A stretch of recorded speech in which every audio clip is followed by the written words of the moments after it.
पंजाब के लहराते खेतों में नागिन की तरह लेटी हुई सड़क के ऊपर एक बस खड़कती जा रही। आवाज इतनी कि कोई आराम से बैठ भी ना सके। और फिर यात्री और कंडक्टर की आवाज। परंतु यह लड़की पता नहीं सो रही, पता नहीं रो रही, पता नहीं गुम है अपनी यादों में। कंडक्टर ने आवाज दी, बहन जी, कहाँ जाना है? उसने अपना सर ऊपर किया, कंडक्टर की ओर देखा। जुल्फें बिखरी हुईं, चेहरे पर उदासी। ऐसा लगता है जैसे उसे कुछ मालूम नहीं कि कहाँ जाना है। कंडक्टर ने एक बार फिर पूछा, बहन जी, कहाँ जाना है? मुझे यही उतार दो।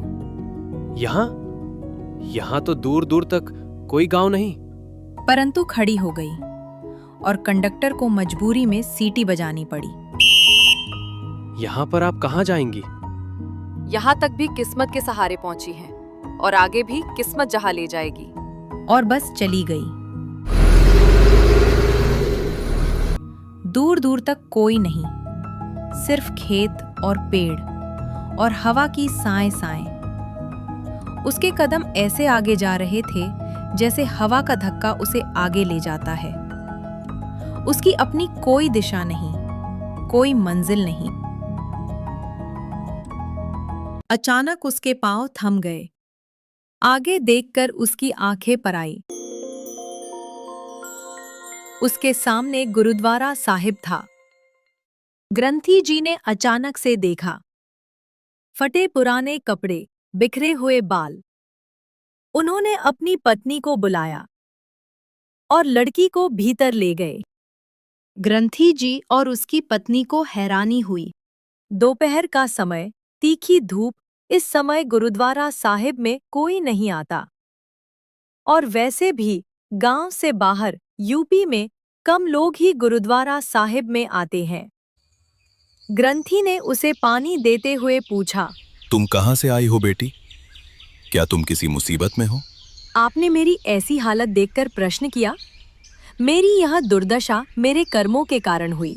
भगवान की बनाई सृष्टि में ये एक अटल नियम है कि हर मनुष्य अपने कर्मों के अनुसार जी रहा है। यदि तुम हम पर विश्वास करती हो तो हमें अपनी बात बता सकती हो, शायद कोई रास्ता निकल आए। ग्रंथी की पत्नी ने स्नेह से कहा, यदि दुख अपने भीतर रहे तो वह बहुत तकलीफ देता है।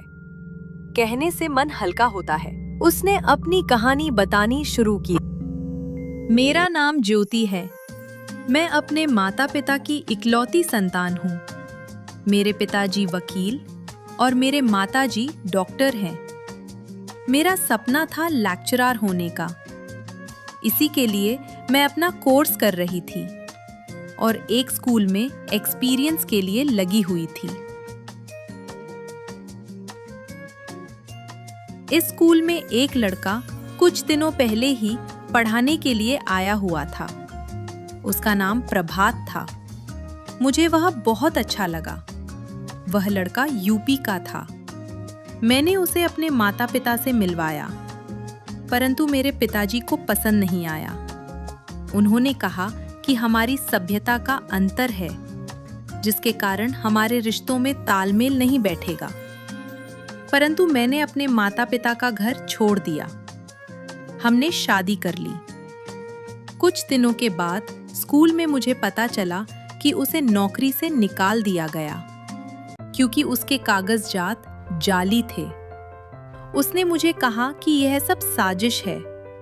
गांव चलेंगे, वहां मेरी बहुत संपत्ति है, उसे बेचकर हम विदेश में चलेंगे। मैं बहुत प्रसन्न हुई और उसके साथ गांव में आ गई। परंतु मेरे सारे ख्वाब टूट गए, क्योंकि उसके पास कुछ नहीं था।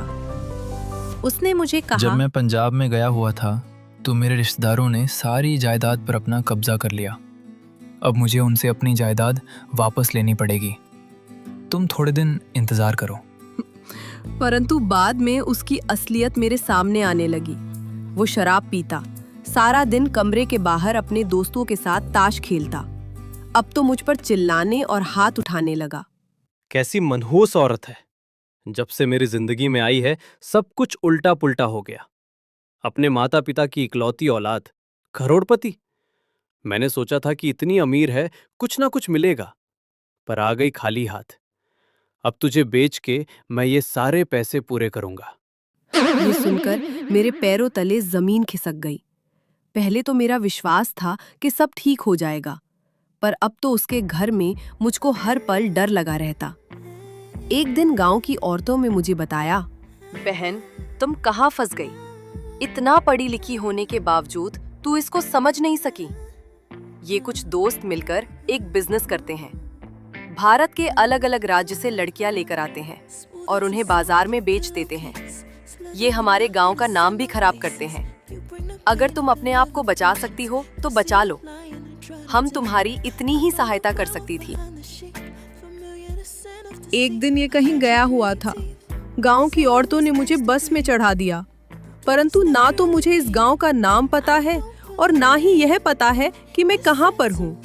ग्रंथी जी ने कहा, अपने पिताजी को फोन करो। वह मुझे नहीं अपनाएंगे।